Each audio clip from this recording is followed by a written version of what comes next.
Muito bem, senhoras e senhores, começando mais um Loucos por Automobilismo, edição número 305 do seu podcast favorito de velocidade, o programa sem cortes.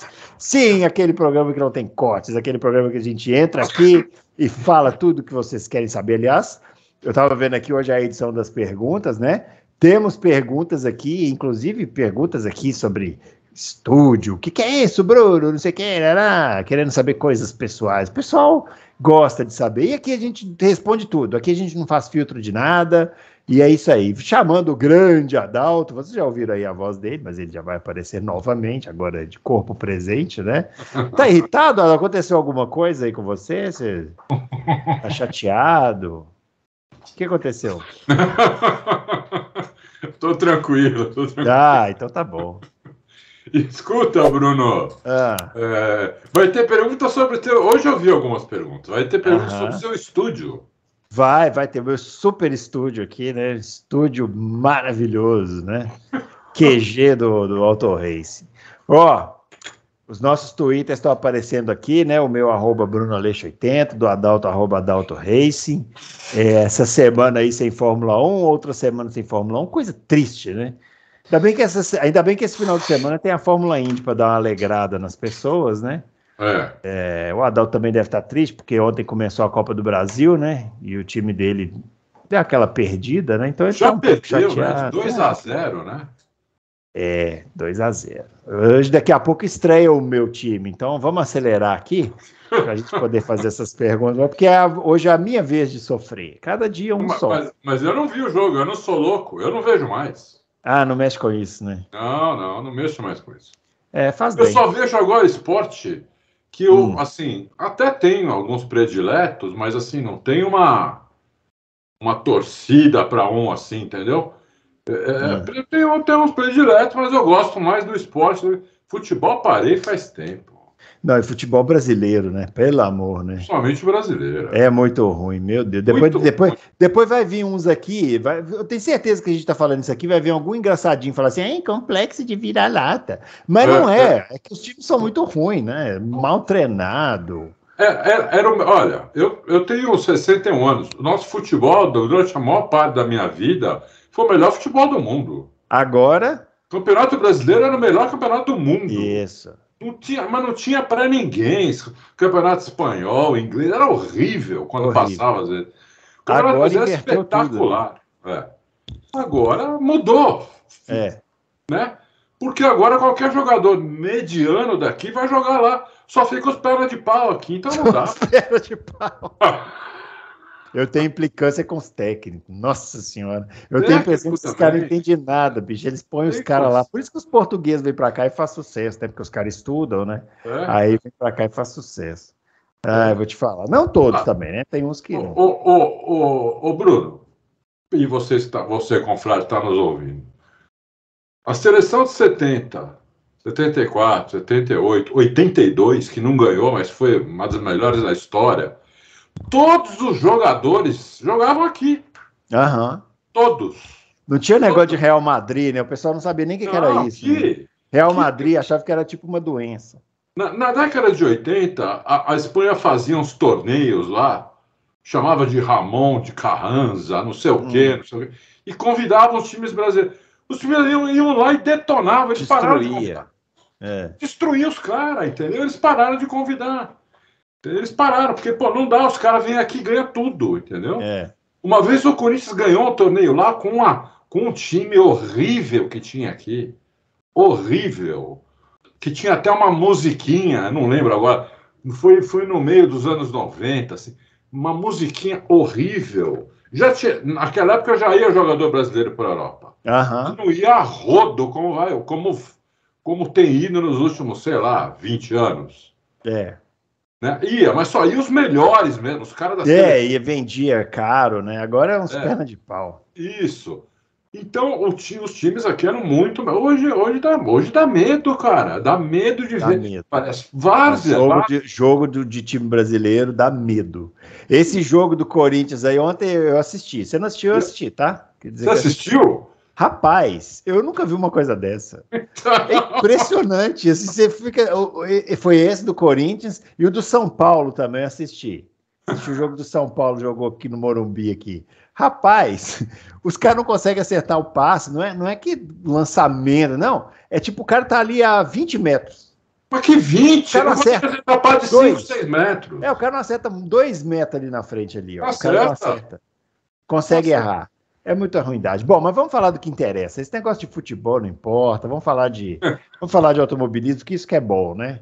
Vamos fazer as perguntas então, né, Adalto? Começando aqui pelo Maurício Fontana, que ele quer saber, será que a Mercedes W14B será competitiva esse ano? Será que chega na Red Bull?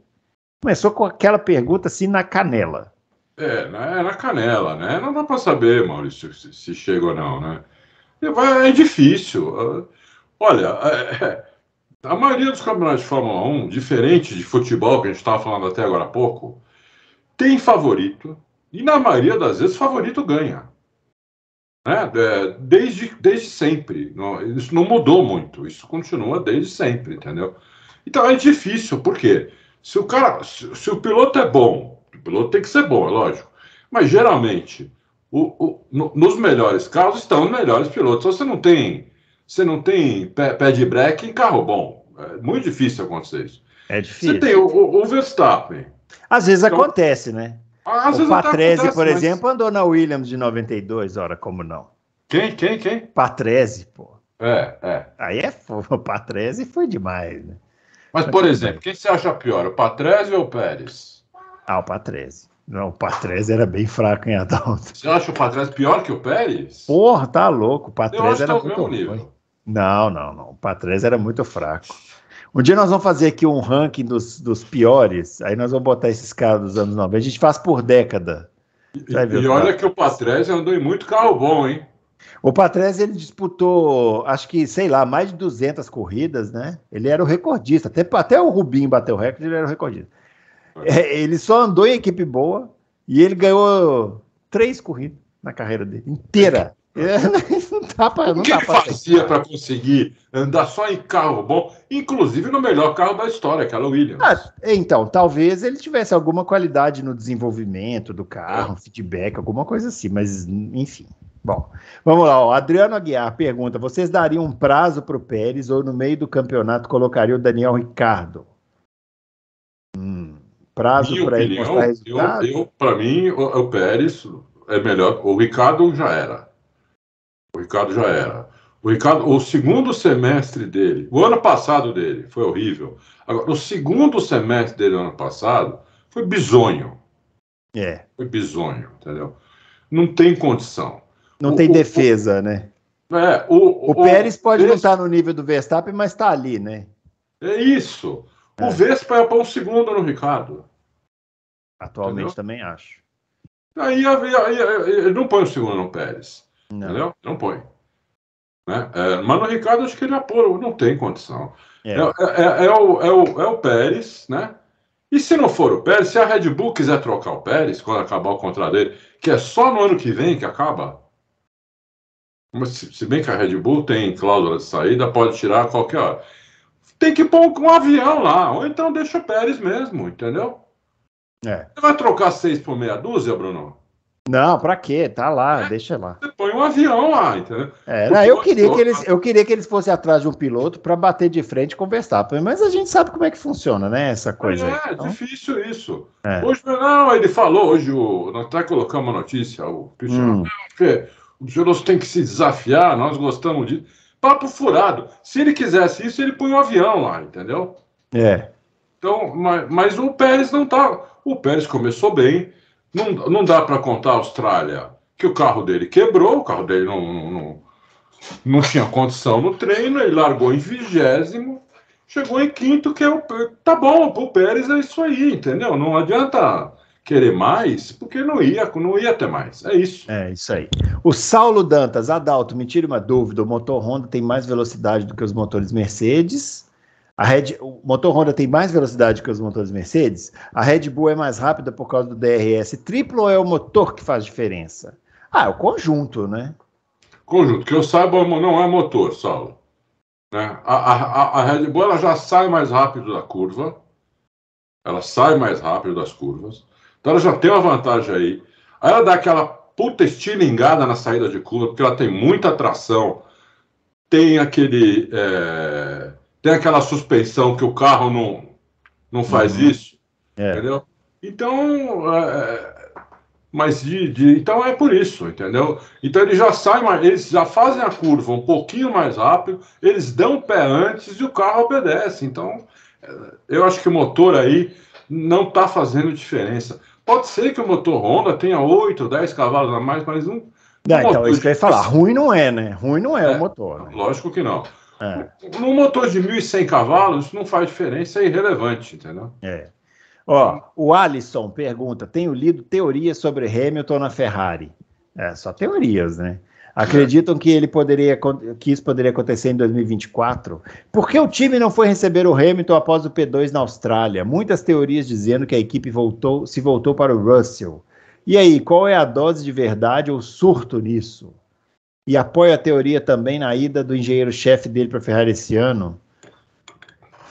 E aí, Adalto, você que conhece o pessoal da Mercedes, você acha que a Mercedes está #chateada com o Hamilton? Não, primeiro que a Mercedes não comemora segundo lugar, nunca vi. A Mercedes não comemora segundo lugar, a Mercedes só comemora a vitória. Se alguém me mostrar a Mercedes comemorando outra coisa, pode pôr aí no Auto Racing, né, nos comentários, porque eu não lembro. Segundo que teve mais uma coisa. A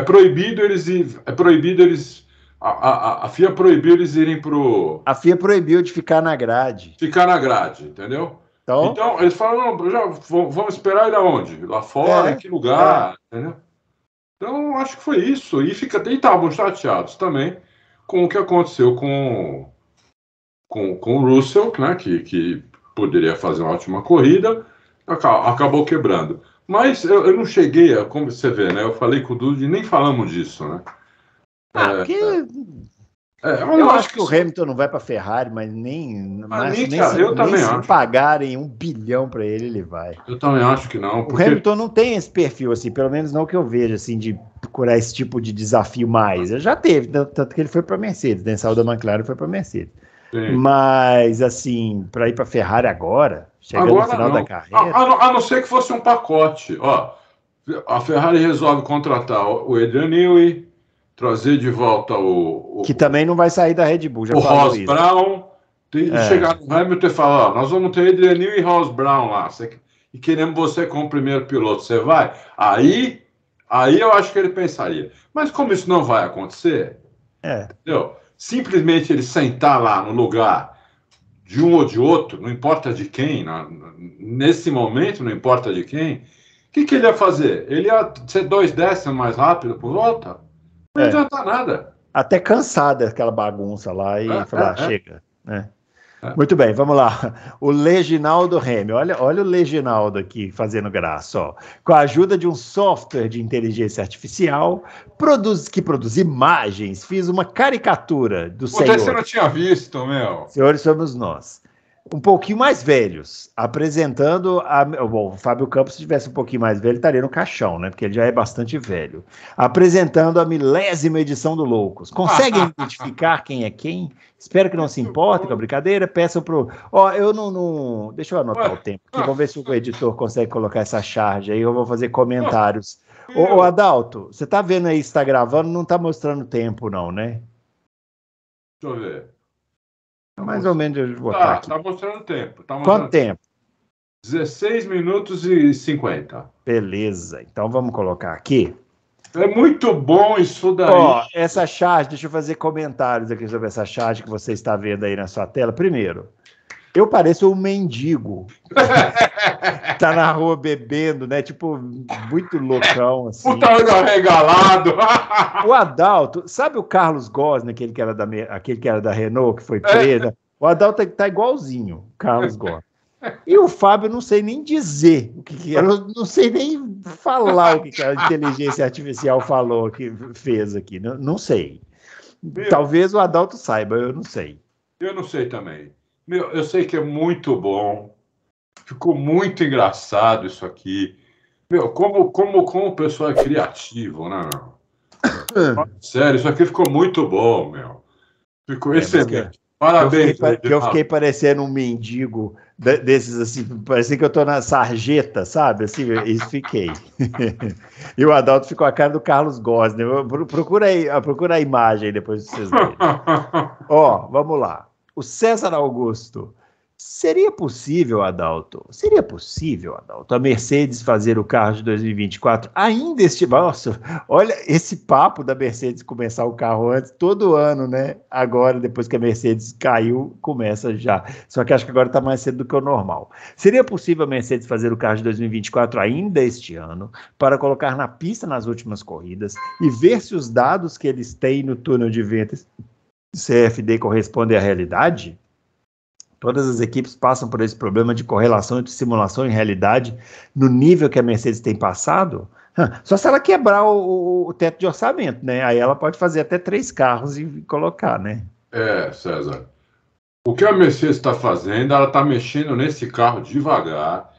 Esse carro vai ficar bem diferente até o final do ano, né? Mas, como eu falei, são detalhes. Não é uma coisa... Não é você... Na rua passa um Gol, depois passa um Celta. Não é assim, entendeu? Nossa, que carro de... Não é.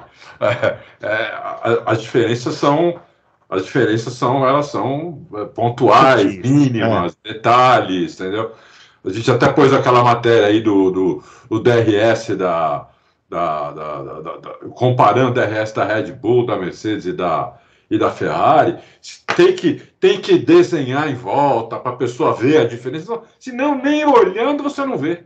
Você tem que pôr em volta lá. Então tem um ouvinte que colocou um desenho aqui, nós vamos chegar nele, uma imagem, né, para a gente poder ver aquele lance do carro, dos caras da Mercedes sentam mais à frente, né, dá para ver direitinho, nós vamos colocar na tela aí daqui a pouco. O Adalto vai me falar o tempo, porque a gente usa um programa para gravar aqui que é muito inteligente, ele não mostra o tempo para quem está gravando. Parabéns aí para quem desenvolveu esse software, né, muito inteligente, olha...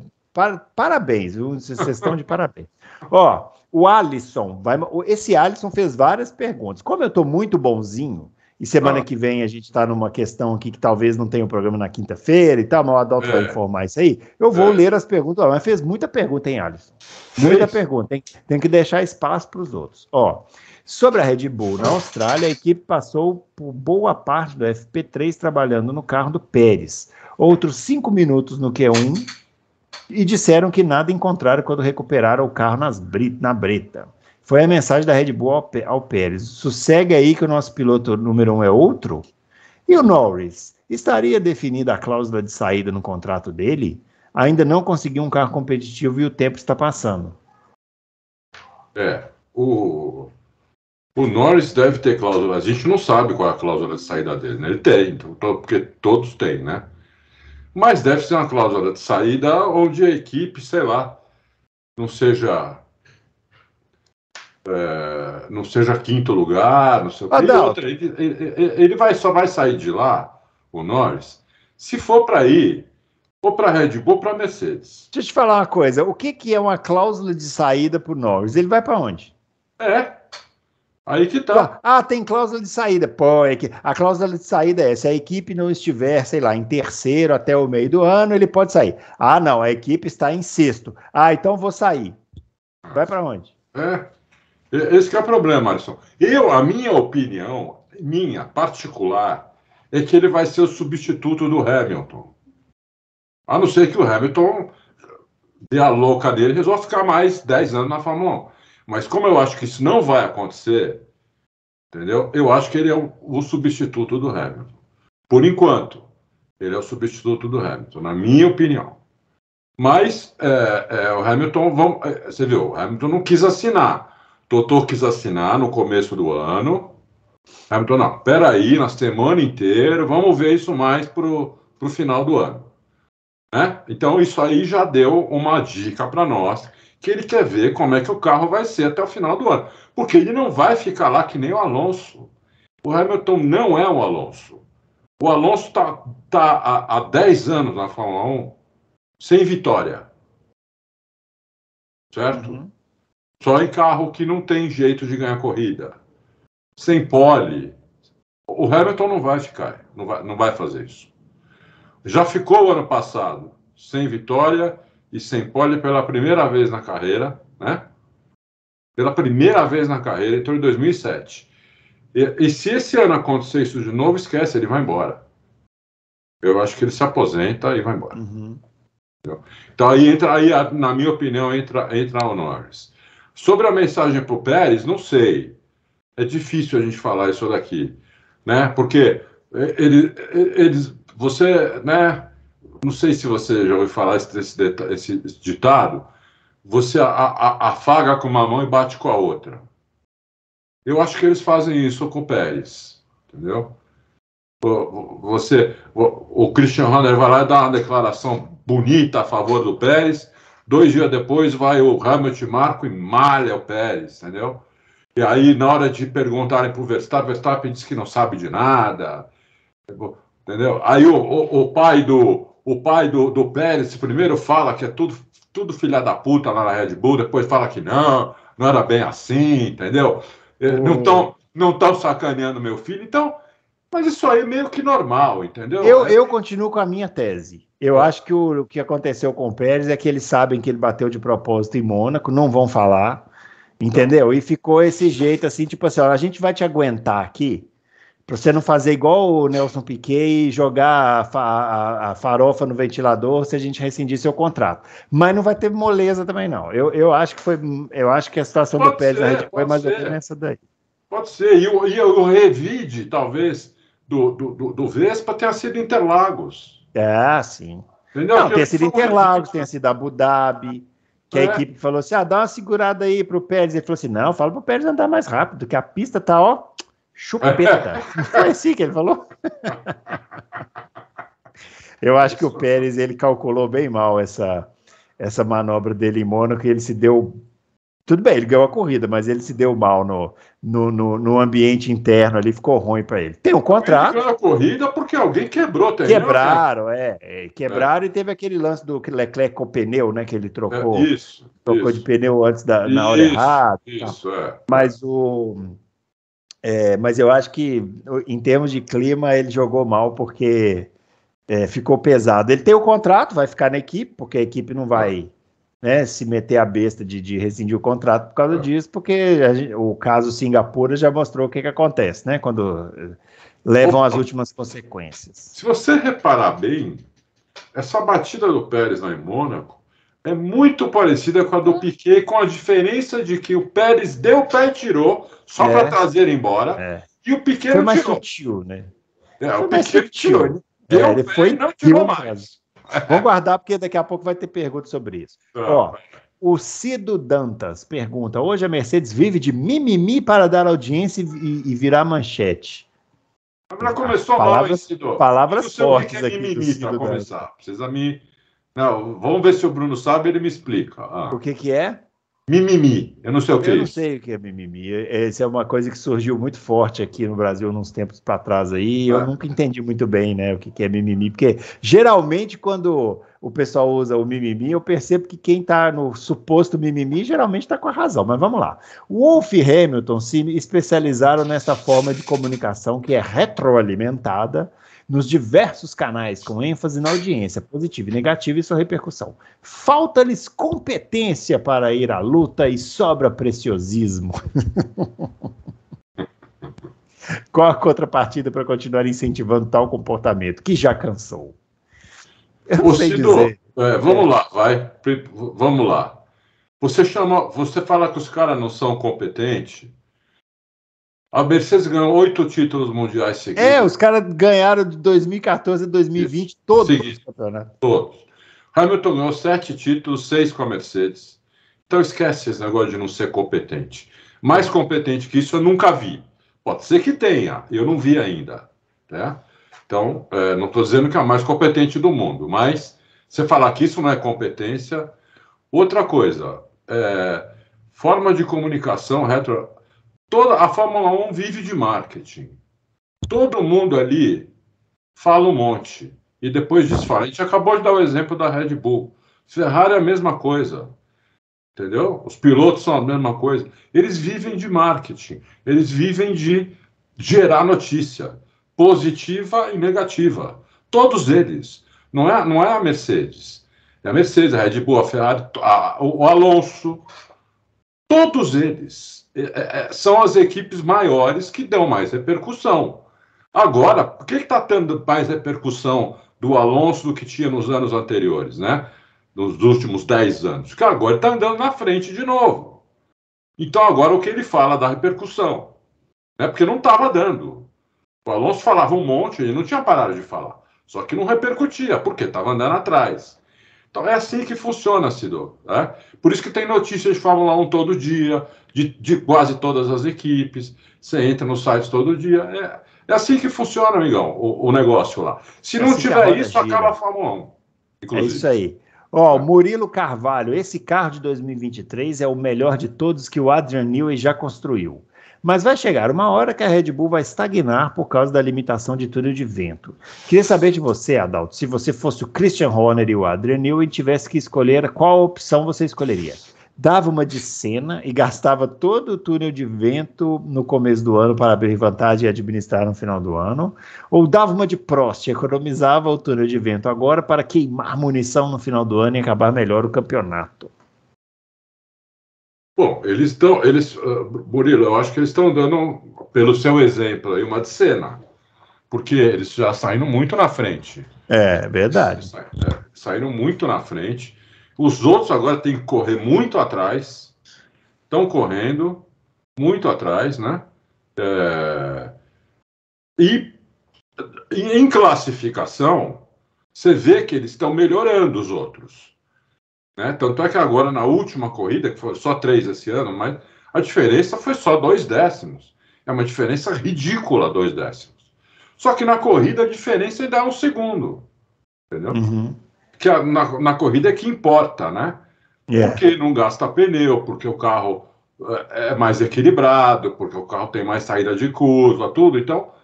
Então é isso. Então os outros têm que correr atrás. Agora, a gente aqui não tem condição de saber, a não ser dando chute. Tudo que a gente sabe, né? Eu coloco, né? Tô aqui. Não tem como a gente saber sem ter os parâmetros, né? Assim, não tem lá, pô. Aí é chute, eu vou falar assim, não, eu acho que a opção Prost é melhor. Tudo bem, mas eu não tenho parâmetro nenhum para falar isso, entendeu? Qualquer uma das opções pode ser boa. Os caras sabem lá. Eles sabem o potencial do carro deles e eles sabem o potencial dos outros carros também, né? Porque... Sim. E eles devem ter pegado também o que eles têm de túnel de vento e de CFD e dividido pelo tempo, dividido até o final do ano, entendeu? Nós temos 100 horas, vamos gastar 10 horas por mês, entendeu? Se alguém chegar na gente, a gente dá uma gastada de 20, só que no mês seguinte a gente tem que segurar a onda, entendeu? Uhum. É isso que eles vão ter que fazer, porque não tem muito esse planejamento também, depende muito dos outros, né? E se alguém vem com uma bala de prata aí, você pode até dizer que a Aston Martin é uma bala de prata. Porque um carro que acabou em 7º o ano passado, 7º é 14º, atenção, né? E hoje está em 2º, é um carro, é uma bala de prata, entendeu? É um carro que tem um salto que muitas vezes, muito poucas vezes, a gente viu na Fórmula 1. Né, Bruno? É verdade, eu acho que pouquíssimas vezes. É pouquíssimo isso, então é difícil a gente saber. Eu acho que eles vão dividir o tempo, e no caso de alguém chegar, que eu acho difícil, mas não é impossível, não, eu não dou o campeonato como encerrado ainda, apesar de toda a favoritismo que o Vespa tem, eu teria feito isso, eu divido. E se alguém chegar, eu pego o tempo do mês seguinte, entendeu? Para fazer o carro melhorar mais. Isso. Vamos lá. O André Aires pergunta, Adalto, quanta diferença faz para o feeling e também para a tocada do piloto a posição do cockpit? Os pés tão próximos do eixo dianteiro, como mostra a foto que a gente já vai colocar aí na tela, também contribui para a sensação de Kombi na Mercedes? Essa pergunta é muito boa. Só terminar, a Mercedes está conseguindo calibrar o sistema anti-mergulho da suspensão e aumentando o grip mecânico melhora também a aerodinâmica, especialmente no assoalho e difusor? Aí você vê bem, né, como o Hamilton está mais para frente no carro, né, do que está por exemplo, a Red Bull, o RB19. Bom, qual é o ideal? O ideal é você sentar no meio do carro. Então, é até um pouquinho mais para trás do que está o Verstappen, inclusive. Do que está o Verstappen ou o Pérez, o carro da Red Bull. O carro da Mercedes está muito para frente, realmente. Eles tiveram que pôr para frente, porque com a ausência do side pod, tem coisa atrás do piloto aqui, né? Então o piloto teve que ser deslocado um pouco para frente. Bom, isso piora para o piloto, porque o ideal é você você estar centralizado. Eu vou dar um exemplo fácil para você entender de carro de rua. Dois concorrentes famosos, BMW e Mercedes. Qual é a diferença dos dois, né? A BMW é um carro feito para quem dirige, enquanto a Mercedes é um carro feito para o passageiro. Então, tudo na BMW você senta no meio do carro. Apesar de você estar na frente, você está centralizado no carro. Ela tem 50% do peso no eixo dianteiro e 50% do peso no eixo traseiro, que é o que todo carro de corrida deveria ter, né? E o centro de gravidade é o mais baixo possível. Essas três coisas, né? Você pode juntar também com o peso nas quatro rodas, né? Ele ser bem distribuído nas quatro rodas, e por ele não ser bem distribuído, por isso que tem o ajuste de freio, né? Não é só por ele não ser bem distribuído, por causa da freada também. Quando você mete o pé no freio, você joga todo o peso do carro para frente, né? Então, tudo isso ajuda o carro a ser mais equilibrado. Então, é lógico que isso atrapalha. Eu não sei quanto atrapalha o Hamilton, né, nesse caso. Ele sempre dirigiu mais para trás, mais ou menos na posição onde está a Red Bull. Um pouquinho mais para trás, inclusive, até 2020. Se alguém achar um carro aí de 2020, talvez ele esteja até um pouquinho mais para trás em 2020 do que está o carro da Red Bull hoje. Que é o certo, é você colocar o piloto no meio do carro, porque daí ele sente a traseira e a dianteira da mesma maneira. Você colocando ele mais para frente, ele vai demorar para sentir a traseira. E num carro que faz curva, que o carro que vem a 320 por hora numa reta, freia para 80 por hora, num espaço de 100 metros, em menos de 2 segundos, imagina isso. Com 5G na cabeça, isso faz uma diferença absurda, entendeu? Eu não tenho como mensurar isso, né? Nem o Bruno, e talvez um piloto fazer essa pergunta para o Rubinho, né? Para o Felipe Massa, mas tem que ver se eles já guiaram mais para frente também, entendeu? Porque senão eles não vão saber isso também. Porque o ideal é você meter o piloto no meio do carro. Entendeu? É você meter o piloto no meio do carro. E colocar, na época por exemplo, do Felipe Massa e do Rubinho, você podia colocar peso, né? Você podia distribuir pelo carro. Hoje é embaixo. Então, quando você começa a ter que distribuir muito peso pelo carro, é que o carro não está bem balanceado, entendeu? Porque se o carro estiver bem balanceado, o peso tem que estar centralizado. É ali que você tem que pôr peso, se o carro, por acaso, for mais leve do que o mínimo. Né? Senão, se você tiver que pôr peso de um lado, peso do outro, é que o teu carro tá torto, campeão. O teu carro não tá bom. Então faz diferença sim. Quanto faz, eu não sei, mas faz diferença, entendeu? Não só no sentimento do piloto, como no comportamento do carro, inclusive. Porque você tá com o centro deslocado mais para frente. Concorda, Bruno? Sim. Né? Eu acho que isso aí, o que você falou que faz mais sentido é a questão da freada, né? Porque se você há milímetros para frente, você soma isso versus a quantidade de peso que tem atrás, Nossa. Aí você tem um peso muito maior. Então, eu imagino que a freada deve ser meio... Ela deve dar uma balançada legal, assim. Balança, daí o cara vira o volante ainda, né? Quando ele vira o volante, o peso desloca da frente e vai para o lado. Aí é complicado. É mais peso. O cara hesita em dar no acelerador, entendeu? Na saída da curva, ele hesita, porque o carro não está alinhado para você acelerar. Um carro com uma potência dessa, sabe? As pessoas às vezes confundem com os carros que ela tem aí de 70, 80 cavalos, carro 1000. Esse carro tem 1.100 cavalos, meu amigo. Esse carro, se você não alinhar ele para acelerar, você vira igual um peão na hora que você meteu o pé no acelerador. Entendeu? Então você só pode acelerar na hora que você tiver com o volante praticamente reto de novo. Se a traseira começa a escapar e você não consegue colocar o volante reto, esquece. É isso aí. Ó, o Brother pergunta o seguinte, Adalto: é correto afirmar que o Max errou quando estava tirando 80% do carro na Austrália? Dá para comparar ele com o Senna? Comparar no geral, será? Ou comparar o erro porque estava andando... Não sei. Eu não entendi bem a pergunta. Né? Também não. O Max deu uma errada lá na Austrália, né? Durante a corrida. É isso aqui que ele está falando. Será que ele está falando assim, quando o Max estava andando devagar, ele acabou perdendo a concentração, errou? Isso acontece com muitos pilotos. Né? Se o piloto não for no limite, ele começa a errar. Se ele não estiver sempre no limite, ele começa a errar. Pode ser, brother, que... O Senna deu essa explicação, né, quando ele bateu em Mônaco. Eu acho que é isso que ele está falando aqui. Quando ele bateu em Mônaco, ele estava liderando a corrida. Eu não sei se eu acredito nisso, não. Acho que o Senna estava tentando enfiar uma volta no Prost e acabou... Também acho. Acredito. Ele estava quase 50 segundos na frente. Ele queria enfiar uma volta no Prost. Aí você vai falar assim, mas que diferença que ia fazer se ele ia ganhar a corrida de todo jeito? Aí o psicológico, amigão, dá uma volta no companheiro.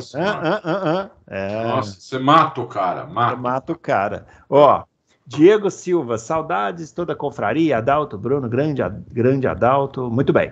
Fábio está falando. Podemos afirmar que o Russell é um piloto mais completo que o Leclerc e o Norris? E talvez o companheiro mais consistente de classificação e corrida que o Hamilton já enfrentou após o Alonso? Muito boa pergunta, hein? Muito boa pergunta. Eu estou me arriscando aqui, eu falei no programa passado que eu acho que o Russell já é de volta lançada tão bom quanto o Hamilton. Eu acho que sim, ele é o melhor companheiro de equipe do Hamilton desde o Alonso. Eu acho que ele tem potencial para ser melhor que o Nico. Eu acho que ele é, hein? Ele pode até ser. É que a gente teria que ver, e com o Nico a gente viu, quando eles tinham um carro para ser campeão, o Nico ele deu uma focada tão absurda para ganhar do Hamilton, né, que precisa ver se o Russell é capaz disso. Porque o Hamilton, quando vê que dá para ganhar, ele vira né? Parece um leão com fome, é diferente, né? Então, ele fica mais agressivo, mais tudo, Hamilton, né? Inclusive faz mais política contra o cara, a coisa fica pior, entendeu? Então tem que ver se o Russell tem essa cabeça. Eu acho que ele tem, e eu acho que, sim, depois eu acho que ele é um piloto com potencial para ser o melhor piloto que o Hamilton enfrentou desde o Alonso. Melhor que o Leclerc e o Norris? Então, eu acho ele melhor que o Leclerc. Então eu vou ser sincero aqui, vai. Eu acho o Leclerc overrated. O Leclerc é superestimado. Eu acho o Leclerc super. Ele é muito rápido. Às vezes, quando ele acerta uma volta, ele é espetacular.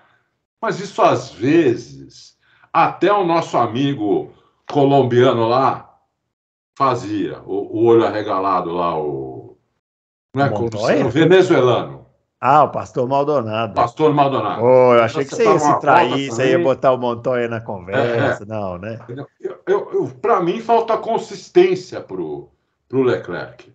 Na última corrida, ele tomou, não sei se vocês repararam, ele tomou do Sainz. Inclusive na classificação. Não, o Leclerc é rápido, mas está faltando alguma coisa que eu não sei o que é. Então. E no Russell falta muito pouca coisa. Muito pouca coisa. Agora, o Norris eu ainda fico na dúvida, porque o Norris ainda não teve a chance, assim, né?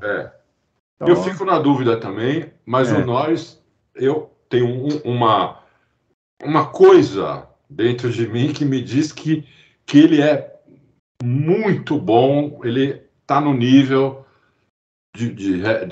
dos melhores, entendeu? Ele está no nível dos melhores. Ele está no nível do Russell. Eu não sei o Russell, o que ia acontecer, cara. Isso é legal, né? Quem sabe, né? Se ele for para substituir o Hamilton, teremos essa resposta em pouco tempo. Exatamente. Muito bem. O Fábio Pache também fez um monte de perguntas, né? Então vamos tentar responder rápido aqui. Primeiro ele pergunta, que volante é esse? Deve estar falando desse aqui, né? Esse volante aqui. Esse aqui é um G29 da Logitech, viu, seu Fábio Pache? É coisa boa, meu. É coisa boa. Ele andou meio aposentado, mas ele agora está retomando suas atividades aos poucos. Aos poucos. Pergunta 2, que fio preto horrível é esse atrás de você? Ele deve estar falando desse fio preto aqui, né? Esse fio preto aqui é do computador. Se eu puxar... Não, tô brincando. Se eu puxar... Vai dizer. Se eu puxar, desliga tudo aqui e a gente sai do ar, né? Meu estúdio é um pouco precário, pessoal, mas o que importa é o que eu digo, não a aparência. Pergunta 3, opinião dos três sobre os pilotos da F2, Ayuno Iwasa e Vitor Martins. Bons pilotos, nada demais. Muito bem. Pergunta 4. O que acham do compartilhamento de pilotos reservas? Aston Martin, por exemplo, concordou em emprestar a McLaren. Van Dorn e Drogovic. Eu acho ruim, porque se não pudesse emprestar, todas as equipes teriam que ter piloto reserva. Você teria 20 não, você teria 10 pilotos reservas. Né? Mas também esses caras não andam, né, Adalto? Então também não faz muita diferença. Na verdade, é essa. Porque a pandemia acabou, então agora não tem muito o que substituir. Acabou, né? Não acabou, né? Não tem que ficar brava. É que na realidade nunca vai acabar, né? Só que a gente vai se adaptando, né? Isso, exatamente. E a pergunta 5? Pergunta 5. Tem como o Adalto subir para o YouTube pelo canal do Auto Race a corrida que ele fez Copa em VHS para todo mundo e ninguém pagou? Essa corrida aí, se ele subir, eles derrubam o canal do Auto Race em menos de um segundo. Agora, Fábio Pache, deixa eu te contar um segredo. Só nós três aqui, tá? É um segredinho aqui, só nós, tá? Tem um canal no YouTube que vira e mexe, ele vai e volta, porque é o seguinte, chama MR Vinícius F1 1995. Anota aí, eu nem vou botar o link, você anota aí. Esse canal, esse cara, eu não sei quem é esse cara, mas ele tem centenas de milhares de corridas de todos os tipos antigas e tudo gravado, e ele coloca na íntegra lá.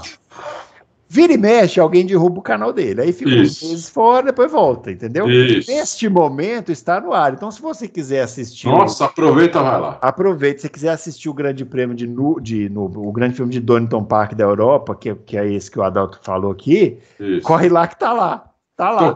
Porque não vai ficar muito tempo, viu, Fábio? Não fica muito tempo. Qualidade boa, transmissão é a transmissão da Globo, por isso que cai, porque a Globo entra lá e derruba, entendeu? Mas mesmo que não fosse transmissão na Globo, a Fórmula 1... A Fórmula 1 derruba. Então, entra lá. Esse cara tem... eu há alguns anos, assim, sei lá, uns 4 anos atrás, eu fiz uma loucura, que eu saí assistindo as temporadas todinhas. Eu reassisti toda a Fórmula 1 nos anos 90, todinha. Nossa. De 90 até 90, até 2000, assisti. Tudo no canal desse cara. Nossa! Então, aproveita e vai lá, mas não pode ficar divulgando muito, porque se ganhar também muito seguidor, aí derruba mais rápido. Mas vira e mexe derruba. Se você tiver recurso aí para baixar os vídeos, baixa que você vai ter. Muito bem. Se a gente colocar no nosso canal, não dura 5 minutos. Não dura 5 minutos. Outra vez o Alisson. O Alisson fez muitas perguntas. Aí ele pergunta o seguinte, exercitando a imaginação e pensando que a Red Bull não será alcançada e manterá as distâncias para as demais equipes neste ano, o que a FIA poderia fazer para quebrar essa hegemonia? Quais soluções técnicas a FIA podia implementar? Por exemplo, em 2021, a FIA impôs o corte transversal no assoalho, que foi direto no equilíbrio do carro. Já tinha antes tirado a suspensão freak da Mercedes, já tinha proibido óleo se misturar com a gasolina na câmara de combustão. Ela foi tentando, a FIA, né? Ela foi tentando fazer as coisas. Tem que ir tentando, mas o problema, Alisson, é o seguinte: você não pode fazer um negócio que você atrapalhe as outras também. Tem que ser uma que atrapalhe só a Red Bull. Tem que ser, né? É a sua Tem ideia. uma. Eles sequestram o Adrian Newey e deixam ele num cárcere privado lá. É difícil. Eu, por exemplo, não. Hoje, uma coisa que a Red Bull tenha, por exemplo, a gente sabe, o assoalho da Red Bull. Só que como é que você vai proibir se você nem consegue ver o assoalho? Não dá, só se capotar o carro. Já falei isso aqui várias vezes. Entendeu? Então, o que você vai fazer? E outra, se não tiver nada ali fora do regulamento, e não deve ter, não deve ter. O Adrian Newey é um cara que eu não lembro dele ter feito coisa fora do regulamento até também hoje. Não. Então, é um cara que parece honesto, entendeu? Então, não deve ter nada fora do regulamento. É difícil você ir lá e mexer na soalha da Red Bull, entendeu? E sem atrapalhar as outras também, tem que pensar nisso. Então, eu não sei nesse momento o que poderia fazer. Também entendeu? Não. Aquela asinha lá atrás que a Red Bull consegue estolar, a asa inferior, a asa traseira inferior, e os outros não conseguem, você vai proibir a asinha, mas aquela asinha ela tem uma utilidade que, se você tirar ela fora, você vai atrapalhar todo mundo, não vai atrapalhar só a Red Bull, entendeu? É que a Red Bull consegue duas utilidades delas, enquanto as outras conseguem uma, mas é difícil. É difícil, ó. Tô lendo porque eu já tô vendo as perguntas lá para frente, tem umas muito engraçadas. Mas vamos lá. Rafael Rodrigues, muito se fala sobre o Crash Gate ocorrido em 2008. Ah, é mesmo? Não tem se falado muito sobre isso, né? E minha dúvida é relativamente simples. Qual foi o benefício da Renault? Simplérrima, sua dúvida é muito simples. Qual foi o benefício da Renault nisso tudo? O Alonso ter vencido aquela corrida rendeu tantos milhões à equipe ao ponto de valer a pena arrebentar o outro carro no muro e correr todo o risco dessa fraude? A Renault estava sob pressão. Naquela época, o presidente da Renault não sei se já era também da Nissan, mas era o brasileiro, Carlos Gomes. O Cosne, o que você ficou parecendo na charge que o nosso... Que o nosso, inclusive tem um documentário sobre ele, viu? Tem. Quero ver depois. Que não falam nenhuma vez que ele é brasileiro. Ah, não? Não, nenhuma vez. Entendi. Tinha uma pressão. O senhor Flávio Briatore, o vigarista, não queria perder a boca e achou que uma vitória numa hora daquela onde o Alonso, se não me engano, estava em 12º nesse momento, eu não lembro onde ele estava, entendeu? Poderia ajudar a Renault a não sair da Fórmula 1. Milhões não, porque a questão da premiação é no final do ano, na posição que a equipe chega, entendeu? Então, não é... mas ó, eu acho que a Renault se deu foi bem nisso aí, sabe por quê? Porque a FIA é frouxa. Que a Renault tinha que ter sido banida do esporte, para não voltar nunca mais. Tipo assim, tinha que ficar 20 anos, sabe? Tipo, 20 anos sem ter Renault na Fórmula 1. 20 anos, sem ter nada, nem marca, nem nada. Renault não podia mais pisar na Fórmula 1 por 20 anos. Só que a FIA é frouxa, né? Ela é frouxa e deixou os caras. Então eles se beneficiaram, porque, ó... nem desclassificaram ela da corrida. O Alonso, até pouco tempo atrás, a Fórmula 1 fazia postagem falando que o Alonso ganhou aquela corrida largando de, sei lá, 15º, e isso está entre os recordes aí dos pilotos do grid atual que largou. A Fórmula 1 fez essa postagem, tipo, no ano passado. Então, assim... Sério? Você não lembra? A gente comentou aqui no Loucos. Puta, brincadeira. Então, isso aí, meu filho, a Renault se deu foi bem. O Cleverson pergunta, Adalto, queremos uma publicação sobre o seu Monza Turbo. Detalhado e com fotos. Mas enquanto isso, fale mais sobre a história desse Monza. Eu nem sabia que o Adalto tinha tido Monza. Monza era carro de patrão, hein, Adalto? Não, eu tinha um Monza aquele SR, que era um Monza hatch. Ah, nossa, aí se arrebentava. Aí se arrebentava. Isso. Aí eu conheci o Ingo, né? O Ingo tinha uma oficina aqui perto da minha casa, não tem mais. Primeiro teve uma loja de pneu, se eu não me engano. Aliás, o Ingo Hoffmann é nosso confrade, ele assiste. Ouve, assiste. Tem que vir aqui dar entrevista para nós, pô. Vou falar com ele. Ele tinha uma loja de pneu e também tinha uma oficina. Aí ele tinha um cara lá, Adonis, que já morreu, infelizmente, um puta cara legal. Ele turbinou meu Monza.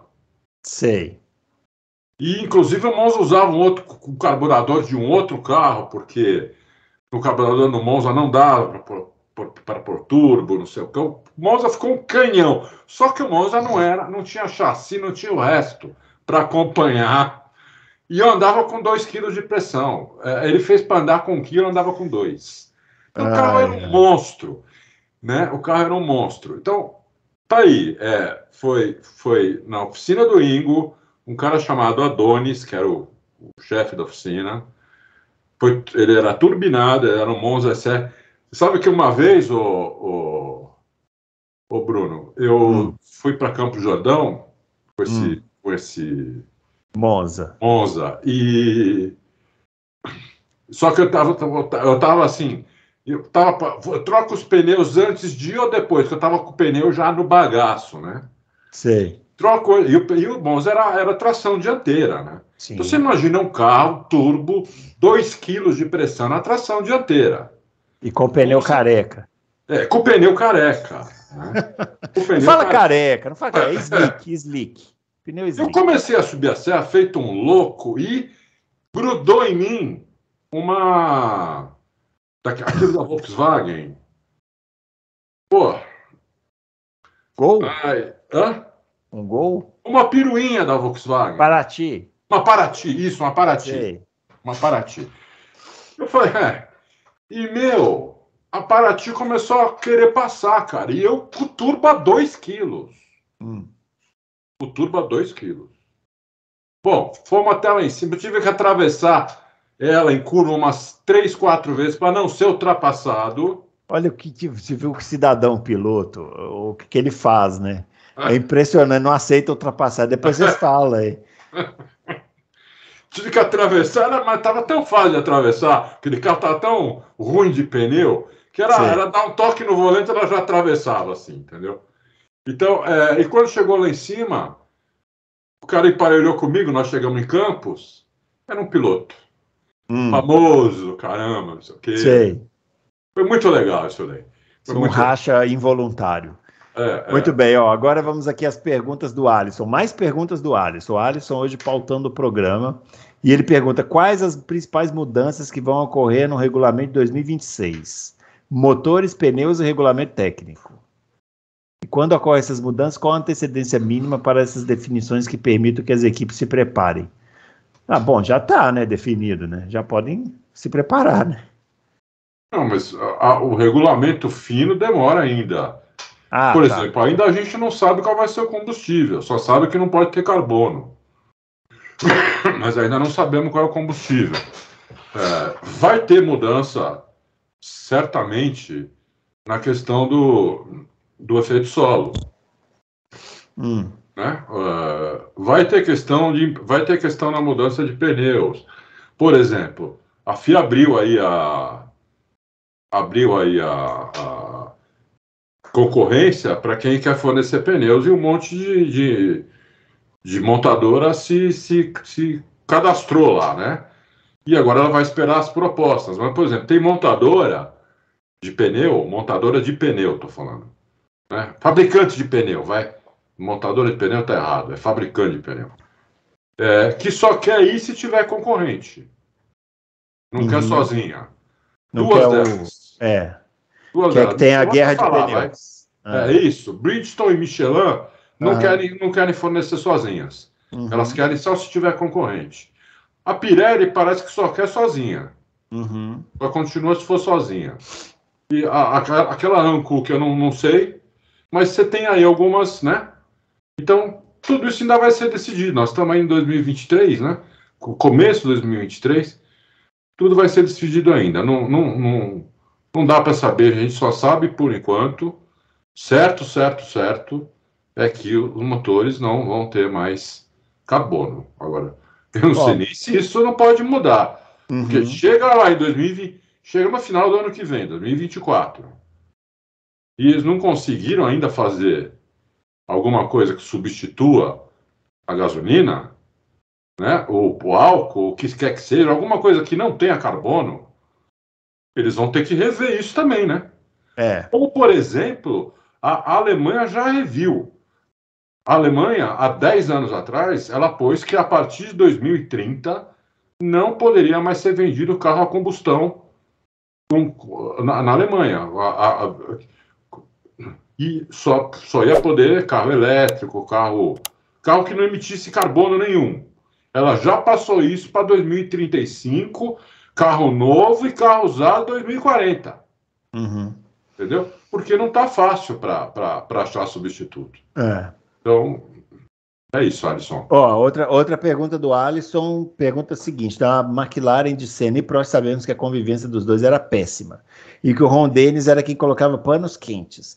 Mas como eram os dois lados da garagem nos boxes? Como era a convivência entre os engenheiros e mecânicos de cada lado? O Alisson está querendo que a gente faça um programa de 4 horas e 55 minutos, né? Por exemplo, Piquet e Mansell na Williams. O Piquet sempre disse que os lados escondiam ou mentiam sobre as configurações. Então, o Piquet sempre falou isso, né? O Mansell não era um acertador de carro. Então, o Mansell usava muito mais o acerto do Piquet do que ao contrário. Então, né, o Piquet que escondia estratégia e acerto dele para o Mansell não usar. O Mansell não tinha muito isso. E os carros eram iguais, né? Papo furado isso aí, que do Piquet fala que o Mansell tinha vantagem. Não tinha. Os carros eram iguais, né? Às vezes eles faziam uma estratégia melhor para o Mansell, porque o Mansell estava na frente do campeonato. Simples assim. E o Piquet, às vezes, furava essa estratégia, como ele fez uma vez na Alemanha. Ele parou antes do tempo. Ele parou antes do que estava previsto. Ele avisou na entrada do box, estava entrando, e entrou no box para trocar pneu. Ganhou a corrida, inclusive. Se eu não me engano, ele ganhou a corrida. Entendeu? Eles eram muito adversários, assim como o Piquet, como o Senna e o Prost, eram duas equipes que tinham lá dentro, né? Fechado por tapumes, que dividia todo mundo. Os mecânicos não se gostavam. Porque deve ter virado uma guerra, né? Virou guerra, entendeu? Os mecânicos não se gostaram. No começo era mais pro Prost, porque o Prost estava lá um tempão, já tinha ganhado dois títulos com a McLaren. Né? Era dois? Campeão, 85 e 86. Então, no começo estava mais... Mas daí eles viram que o Senna era tão rápido, né? Tão bom, tão obcecado, tão tudo, que começou a dividiu mesmo, entendeu? E um deles foi esperto, ele falou, bom, é o seguinte, contanto que chegou em primeiro, outro em segundo... Quero nem saber quem é quem. Quero nem saber, entendeu? Dane. Eu não vou mandar nunca um tirar o pé, porque não vai tirar. Não eles vai. Volta no Piquet, que era o terceiro colocado em 88. Piquet foi para Lotus. E ele era o terceiro colocado quase sempre. Pelo menos começou o ano. Tomava a volta dos dois. É isso aí. O Thiago M79. Minha pergunta é a seguinte: até que ponto a saída do Binotto contribuiu para o carro da Ferrari ter piorado e muito em relação ao ano passado? Tirando o caso da diretiva 39 que entrou em vigor na Bélgica. Porque eu acho que eles se perderam totalmente. Eu concordo, Thiago. Eu acho que tem... O Binotto, né, diferente dos outros chefes de equipe, o Binotto é um diretor técnico. Né? Coisa que não é o Toto Wolff, nem o Christian Horner, nem outro, nem esse que entrou agora lá, o Vasser, que é a imitação do Vasser. Eu fico rindo de cair a calça quando imita. Então, o Binotto, ele tinha tudo na mão, tudo passava por ele, tudo que iam fazer no carro, entendeu? O acerto, por exemplo, eles conseguiram melhorar muito uma coisa que ninguém está falando. Era uma comedora de pneu na pré-temporada e na primeira corrida, impressionante. Isso já melhorou para cacete. Melhorou, né? Nós vimos agora na Austrália como melhorou muito isso daí, entendeu? Então eles já conseguiram. Eu acho que tem outras coisas que eles vão precisar chegar num acerto melhor, entendeu? Porque o carro, ele é feito, mas o carro é bruto, né? Você tem que afinar o carro para cada circuito, para cada pista. um acerto fino, que é aquilo que eu falo, que os detalhes, que o diabo está nos detalhes, né? Que o Binotto tinha. E esse cara, mas eu não estou falando mal, Vasseur não serve, não. Os outros chefes de equipe não têm. Eles comem na mão dos engenheiros. Assim como esse Vasseur come na mão dos engenheiros, entendeu? Então, é isso. É isso aí, ó. O Fernando Marinho, Adalto, você acredita que com esse novo regulamento de potência dos motores congelados com combustível com mistura com menos carbono, se a Mercedes encontrar um conceito que melhore o carro e com a UP Honda em boa forma, você acredita que a Mercedes pode alcançar a Red Bull só com a aerodinâmica? Mesmo com motor menos potente? Eu acho que sim. Eu acho que sim, porque como eu falei antes e venho falando já desde o começo do ano, a diferença entre os motores hoje é muito pequena e ela perto da diferença aerodinâmica, ela virou irrelevante. Né? Hoje o que faz a diferença é a aerodinâmica. Então, é isso. Um carro pode ser melhor que o outro mais de meio segundo, 6, 7, 10, só na aerodinâmica, com o mesmo motor. Né?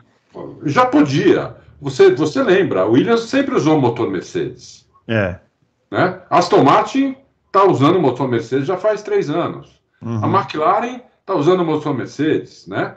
Então, o mesmo motor, com o mesmo tempo de vida, eles usam o mesmo mapa de motor, quer dizer, o mapeamento é igual, a Mercedes manda todos os mapeamentos, é obrigada a mandar todos os mapeamentos, então você vê que o carro faz muita diferença, né? Eu acho que sim, eu acho que pode alcançar. Agora, se vai alcançar, é outra história, hein? Senão vão dizer que eu falei que vai alcançar. Não. Não, nada disso. Alcançar, não quer pode dizer alcançar. O Robson Almeida pergunta, grandes confrades, voltando a 2008, tempo da videolocadora do Adalto e do Discman do Bruno. Discman era antes disso, né? Não, meu não é 2008, não é locadora, minha locadora é antes, Robson. Antes também, mas tudo bem. Tá falando que vai fazer uma colocação para discorrermos. Estava em Interlagos e já estava subindo as grades do setor A para invadir a pista, vendo Titone e Rafaela comemorando aquele telão gigante que havia em nossa frente no nosso título mundial. Pois bem, todos sabem a frustração de ver o vermelho ser substituído pelo prateado naquele telão. É isso aí. Então, mesmo aquele tempo, caso soubesse da armação, vocês não imaginam que o melhor que poderia ter acontecido seria somente a desqualificação do Alonso daquela corrida, campeonato que de forma alguma traria os pontos necessários ao Massa para sagrar-se campeão mundial. Enfim, somente para pararmos com o pachequismo de um fiel e conformado torcedor. Eu só posso aplaudir tudo que o Robson é isso aí. Entendeu? Porque isso aí é isso, Robson. Pessoal, por favor, leiam leiam aí que o Robson escreveu, tá na página, o Bruno acabou de falar. É isso. Não tem outra coisa. Eu sei que essa semana teve 1 milhão de explicações. 1 milhão de perguntas. 1 milhão de podcasts. Nossa senhora. Tá tudo aí, gente, ó. Tá tudo aí. Nada novo. Nada novo. E o Felipe Massa continua lá, fazendo as postagens dele no Instagram. Então tá aí, né? É isso aí. Giuseppe Camoli também fala desse assunto. Na última terça-feira, Nelson Piquet falou em um podcast sobre sua visão do que aconteceu em Singapura. Eu vi que o Bruno comentou no Twitter. Sim, e também saiu aqui no Auto Race, não venha só falar de mim. Durante sua fala, o Nelson mencionou o assédio moral que sofreu na época e como isso desestabilizou. E fiquei, inclusive, com a impressão de que aquilo tudo ainda o afeta emocionalmente. Eu acho que afeta. Acabou a carreira dele na Fórmula 1. Apesar de que ele disse que não, né? Você viu esse corte? Ele disse que ele saiu da Fórmula 1 porque ele cansou, ele quis. Lógico. Eu acho que isso talvez seja uma defesa para ele mesmo. Isso aí. Tentando trazer a discussão através de outro olhar e assumindo aqui o óbvio, ele fez cagada, foi desonesto, inconsequente, manchou a própria carreira, parará. Pensei em questões como a pressão e maturidade dos pilotos de Fórmula 1 e até mesmo episódios de assédio moral sofrido por eles. Ainda mais nos últimos anos, com os pilotos cada vez mais jovens do grid. Na opinião de vocês, há algum risco de algo semelhante acontecer no futuro com pilotos jovens e imaturos? E por que acham que o Nelson não se envolveu mais na carreira do filho na Fórmula 1? Muito boa pergunta aqui do Giuseppe. Giuseppe, a Fórmula 1 é um ninho de cobra. Eles estão chegando cada vez mais cedo. Né? Antigamente, os pilotos chegavam lá com 23, 24 anos. Mas antigamente chegavam com 30. E no começo chegavam com 40. O Fangio, se não me engano, foi campeão com 40 anos a primeira. Uhum. É uma coisa assim. Então eles estão chegando cada vez mais cedo. O Verstappen chegou lá com 15, 16 anos. Né? Sim, acho que foi 17. Não, é 17. 17, é. 17, é verdade. É um adolescente ainda. O cara com 17 anos é um adolescente. Ele não dá nem para considerar um jovem adulto. Né? Não.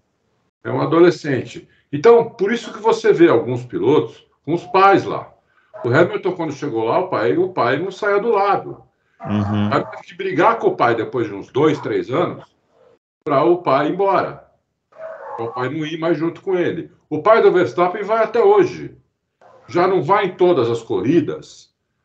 Já está indo a cada 3 corridas. Mas até 2 anos atrás ele ia em todas as corridas. Então eu acho que o pai do moleque que chega numa equipe de Fórmula 1 com um sobrenome, com chance, tem que acompanhar. Você vê o que aconteceu com o Schumacher. O Schumacher, será que é tão ruim assim, meu? É. Agora, esse negócio do Nelsinho aí, o que aconteceu também foi o seguinte, né, Adalto? Foi a junção do extremo mau caratismo com a extrema fraqueza, né? Então, você juntou isso, aí deu esse match aí. Que é um cara sugerir a um piloto bater o carro no muro para beneficiar um terceiro, né? Que foi o Alonso, que ganhou a corrida. E o cara fala, beleza, vou. Foi uma junção. Foi uma junção. Feliz, né? Então... Mas eu não pensei nem nisso. Eu pensei em coisas menores, entendeu? Uhum. Eu pensei em coisas menores, em prejudicar o moleque. Não, coisas menores eu acho que tem, e aí respondendo diretamente a pergunta dele, vão continuar existindo, porque, velho, é isso aí que o Adalto falou, é um ninho de cobra. Agora, sempre foi. Aquilo, entendeu? Sempre muito dinheiro, cara, entendeu? É, muito dinheiro. Você tem na mesma equipe um piloto que ganha 50 milhões, o outro ganha 5. É. E então, tem uma coisa que Tem uma coisa que o Nelson falou nesse vídeo aí, que é verdade, que é o seguinte: quando você começa a também não ter resultado, você começa a pilotar mal, né? E aí você começa a entrar num turbilhão muito errado, assim. Quer um exemplo que não acontece só com o novato? O Vettel.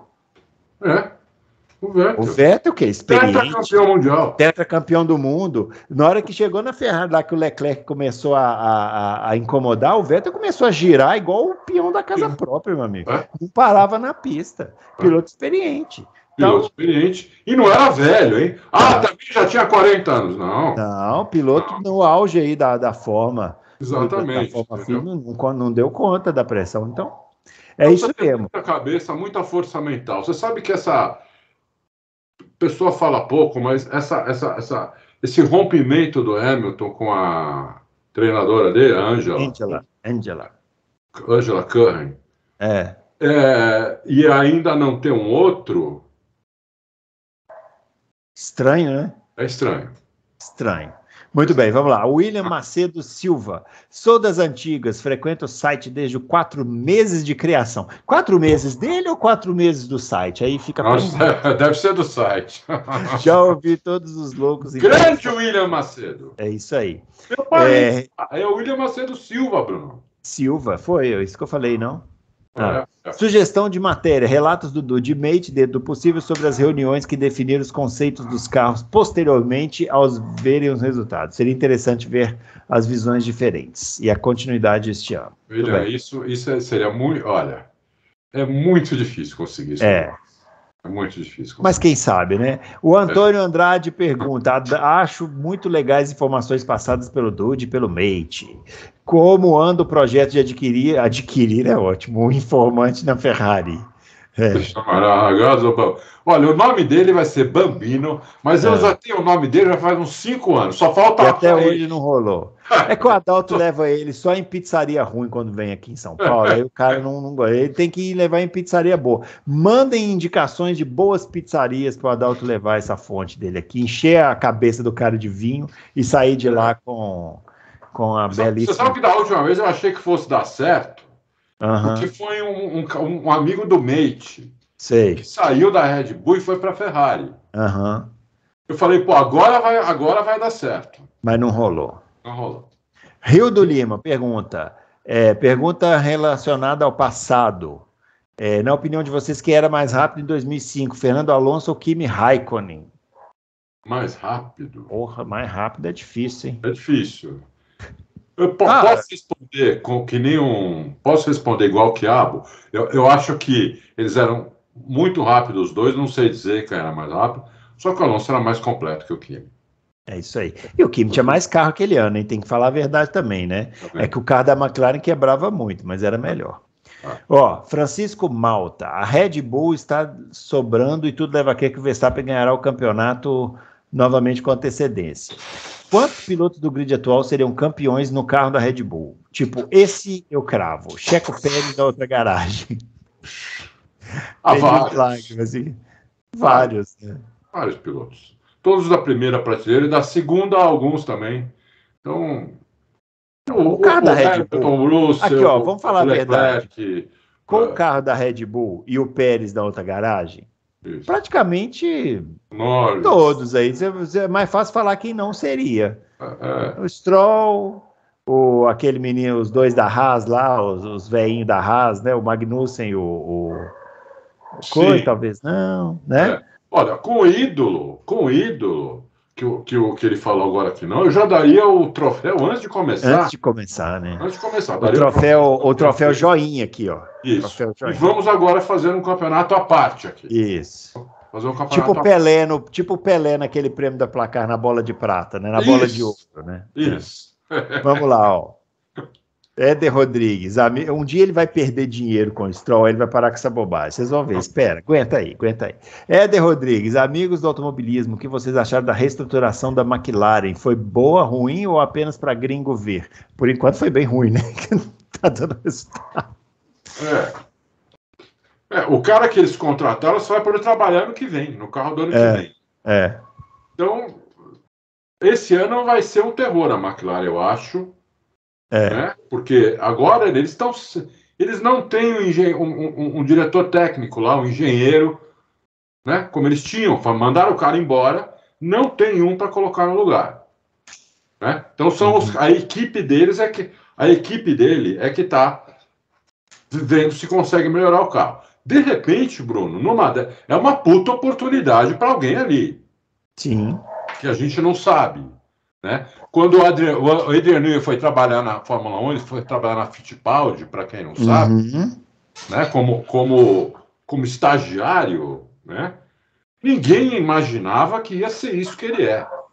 Ele só é comparável ao Colin Chapman e, na minha modesta opinião, já passou o Colin Chapman. Já passou o Colin Chapman. Mas é uma oportunidade de alguém lá dentro, sabe, surgir e coisa. Vamos ver. O Sink Header pergunta: se o Emerson fica na McLaren, quantos títulos mais ele teria faturado? Até o título do Scheckter em 79, como ele, a McLaren podia enfrentar a Lotus do Mário Andretti em 78? Nossa, essa pergunta não tem a menor condição de eu responder. Não, eu acho que o Emerson teria sido campeão ali em 70, ele foi campeão em 74, né? Até 79 não, 78 também não. Não dava para ganhar da Lotus, porque a Lotus era um carro um segundo mais rápido. 1,5 segundo, entendeu? Do que os outros. Então não dava. Era o único carro em 78 com um efeito solo. Né? Então não tinha condição. Então o Emerson talvez ganhasse ali mais uns 2 títulos. Aquele que o Hunt ganhou, o Emerson era muito melhor que o Hunt, nem compara, né? Só fico na dúvida 75 como é que ia ser. Porque 75, se eu não me engano, foi o Lauda de Ferrari. Sim. Né? E olha, o Lauda andou muito naquele ano. Então ia ser uma coisa tenebrosa, eu não sei como ia ser. Mas ia ser uma disputa espetacular, mas 76 o Emerson ganhava. Então o Emerson ganharia mais 2, e depois o Emerson ia para a Ferrari, né? O Emerson, ele ia sair da McLaren para a Ferrari. E não foi por causa da Fittipaldi que aqui fizeram chacota. Nós vamos contar, vou começar a me preparar, nós vamos fazer um especial sobre a Copersucar no início do ano que vem. O Pinto pergunta, como é feito o pagamento dos pilotos de Fórmula 1? Eles recebem mensalmente, semestralmente ou tudo de uma vez só, anualmente? Não, depende de cada um lá. Depende do contrato, né? Depende do contrato. Tem uns que até pagam, né? Exatamente. Por exemplo, os bônus, todas essas coisas são no final do ano só, né? Mas eles devem receber mensalmente uma grana, entendeu? Mas depende de cada um, eu não sei como é. E a última pergunta do Alisson, né? Como não podia deixar de ser. Esse Alisson aí, meu. Tirou o dia, né? Alisson, tá querendo, você tá querendo que a gente faça um programa de 4h30, pô. Sei que os papéis dos presidentes da FIA e Liberty são diferentes, sendo que a FIA cuida da parte técnica e a Liberty da parte comercial. Mas isso tem se misturado muito e principalmente nesse novo regulamento que praticamente foi feito pela Liberty. Foi? Não, a Liberty, ela só... A Liberty faz regulamento. A Liberty só... A dona da marca, né? Faz as promoções. Ela falou, a FIA que veio com o regulamento, vamos fazer. É isso aí. Quanto tempo vai levar para a Liberty descartar a FIA ou será que haverá um outro tipo de combinado entre eles? O que ainda impede? E os times como reagiriam a isso? De que lado ficariam? Então, Alisson, eu tenho essa opinião que eles deviam se separar da FIA. O problema é que o nome Fórmula 1 é da FIA, né? Então, eu não sei se eles conseguiriam comprar da FIA, senão essa FIA venderia, porque a FIA depende da Fórmula 1. Vai virar uma liga F, sei lá o quê, né? Entendeu? A FIA depende da Fórmula 1. Eu acho que melhoraria. Eles contratariam engenheiros, ex-engenheiros, colocariam lá o Ross Brown que foi embora, né? Ross Brown não está mais na Fórmula 1. Porque o Ross Brown esperava ser o CEO, né? E colocaram o Domenicali. Porque o Domenicali é muito mais político do que o Ross Brown. O Ross Brown é muito mais técnico que ele, conhece muito mais que ele, não tem nem comparação. O Ross Brown é um monstro da Fórmula 1, né? E tiraram ele fora, infelizmente. Tiraram ele fora, não. Ele falou, não quero, ou já que não é para ser CEO, eu não quero mais. Eu não sei quanto tempo aguenta, mas toda corrida tem problema. Então, uma hora vai explodir. Eu não sei quando vai ser, entendeu? Mas uma hora vai explodir. Enquanto estiver dando dinheiro, os caras estiverem enchendo o bolso, eles não estão muito... Eles aguentam a chateação, né? Aí isso. Depois... Mas na hora que pegar no bolso, meu amigo... isso aí. Eu não duvido. Muito bem, pessoal. Chegando ao final, então, desse Loucos por Automobilismo. Na semana que vem, a gente volta na terça-feira e depois não sabemos, né? Porque aí o Adalto vai viajar, eu também vou estar viajando, então também não tem muito o que falar, né? Aí vai resolver o que faz. Talvez vai abrir para perguntas, faz na terça-feira respondendo pergunta, né, Adalto? Talvez a gente faça isso. Mas vocês vão saber. Terça-feira vai ter Loucos e na terça-feira a gente conta aqui o que vai acontecer. É isso aí. Muito bem, pessoal. Um grande abraço para todo mundo e até o próximo Loucos por Automobilismo. Valeu! Valeu!